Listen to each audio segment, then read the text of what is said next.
करवीर तालुक्यातील हसूर-दुमाला येथील अंबाबाई मांड उत्सव अखंड उत्साहात संपन्न झाला।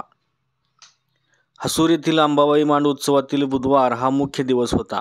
या दिवशी दिवसभर रंगपंचमी खेळून आणि मानाच्या सासनकाठीची मिरवणूक निघाल्यानंतर सायंकाळी गाराण्याचा कार्यक्रम पार पडला।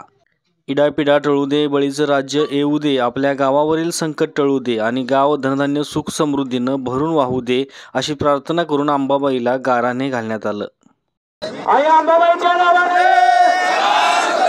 विठ्ठलाबाईच्या नावाने, आई अंबाबाई कामळे मर्याई भावेजने काय भेटलाय हनुमंत इठो मावली थो पांढरे भावेजने सर्व देवानी गारा जावे हे बाल गोपाल खेळ म्हणजे तुमच्या पायी झालेले सरकार सारी मांडावर यावी सर्वांवर कुप्पा दृष्टी असावी रंगदेवता अवश्य करावी हे खेळ म्हणजे बाल गोपाल तुमच्या पायी झालेले गावावर होत घातलेला आहे तो मान्य करून घ्यावा।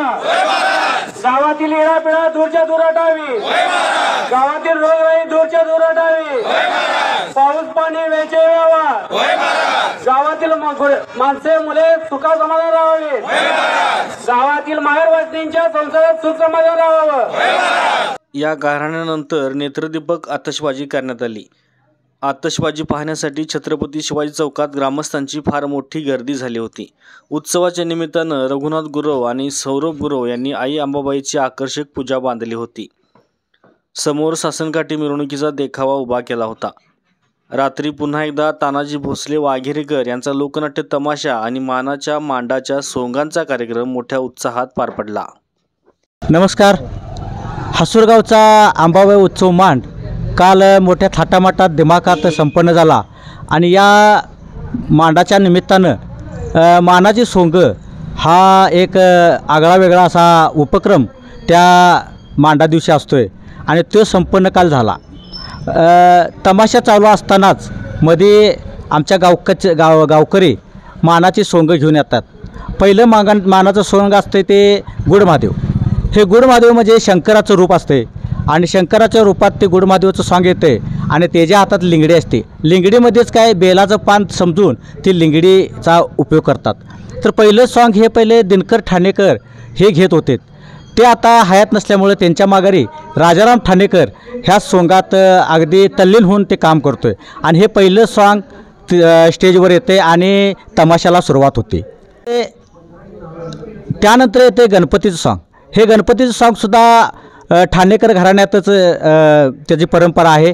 पूर्वी शंकर ठाणेकर हे सोंग घेत होते, आता त्यांचे वंशज राजाराम ठाणेकर परत ते सोंग घेतात आणि यावेळी गणपतीची पूजा करून आराधना करून हे एक प्रकारचं इंद्रसभेहून आमच्या आईला भेट देण्यासाठी ही मानाची सोंग येत असतात आणि ते 2 नंबरचं सॉंग असते ते गणपतीचं सॉंग असते आणि ते सोंग घेतात राजाराम ठाणेकर। त्यात भटजीचं सॉंग एक असते। भटजी असतात प्रणजोत बबन लांडगे यांचे वडील बबन लांडगे हे पूर्वी सोंग घेत होते, आता ते सोंग पांडुरंग दिनकर खाटकी घेतात। त्यानंतर रिद्धी सिद्धी म्हणून असते, ते रिद्धीची सॉंग प्रदीप खराडे आणि सकाराम खराडे हे ती सोंग घेत असतात। अशा प्रकारे हे रिद्धी सिद्धी आणि गणपती आणि गणपतीची पूजा करण्यासाठी भटजी अशी सोंगाची संकल्पना पूर्वीच्या काळी रूढ पडत आली आणि तीच आता आम्ही पुढं परंपरेने चालवत आलो आहोत। त्यानंतर येते शारदाचं सॉंग। शारदाचं सॉंग हे कसं असते, आमच्या आईचीच प्रतिकृती म्हणून ते शारदाचं सॉंग काढले जाते आणि ही परंपरा घराण्यात नसून ही जे तमाशात कलावंत असतात त्या कलावंतापैकी हे कार्यक्रम तमाशाच्या कलावंताकडे दिला जातो आहे। रात्रीचा कार्यक्रम हा सुशीला म्हणून होती मुलगी, त्या मुलगीनं हे सॉंग घेतलं होतं आणि अगदी उत्कृष्ट पद्धतीनं तिनं त्याचा वापर केला आणि ते सॉंग मोठ्या दिमाखात संपन्न झालं। त्यानंतर येते हनुमंताचं सॉंग। हे हनुमंताचं सॉंग शेट्टे घराण्यात पहिल्यापासून आलेलं आहे आणि हे शेट्टे घराण्याचा मान हनुमानाला मिळाल्यामुळं हे सॉंग पहिलं महादेव दादोबा शेट्टे घेत होते, त्यांच्याच परंपरेनं आता ते अनिल महादेव शेट्टे आणि सुनील महादेव शेट्टे हे परंपरेनं सॉंग घेत असतात। याच्या पाठीमागची संकल्पना अशी आहे की हनुमानाचा वरदास्त आपल्या गावावर हवावा आणि त्याची छाया आपल्या संपूर्ण हसूर गावावर हवी म्हणून हे हनुमानाचं सॉंग काढलं जाते। त्यानंतर एक सॉंग येते की एक नारी शक्ती तिची जनावर हे झालेले असतात, ती विनोदी सॉंग आहे. ती विनोदी सॉंग घेऊन परत आनंदा चांदेकर येतात आणि या वेळेला सुद्धा एक दुसरं विनोदी सॉंग येत असते, त्यातच घेतो. दुसरं विनोदी सॉंग येते ते म्हणजे चार नको ब्यार नको असा त्याचा शब्द आहे आणि हे सॉंग घेतात युवराज खाटके.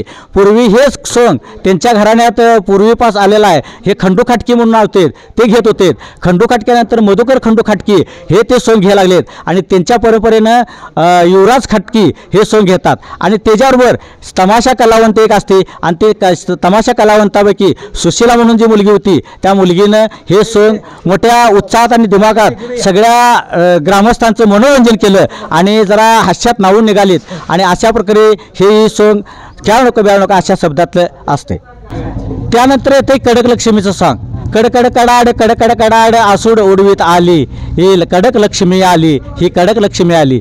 ह्या कडक लक्ष्मीच्या उद्देशापाठीमागं पोथराज ज्यावेळी आपल्या आता ती परंपरा लोप पावत चाललेली आहे. पोथराज ज्यावेळी आपल्या गावात फिरतोय आणि भात मळणीच्या वेळेला भात मागत असतोय त्यावेळी ती कडक लक्ष्मी येत असते आणि त्याचं प्रतिकृती म्हणून हे सॉंग पूर्वी एकनाथ खराडे आणि श्रीपती फडताळे हे सॉंग घेत होते.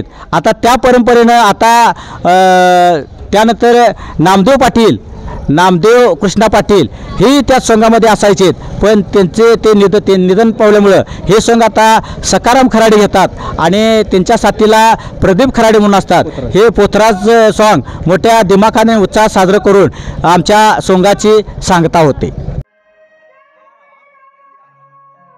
अशाच नवीन अपडेट्स आणि आपल्या भागातील बातम्यांसाठी या चॅनलला लाईक करा, शेअर करा आणि सबस्क्राईब करा.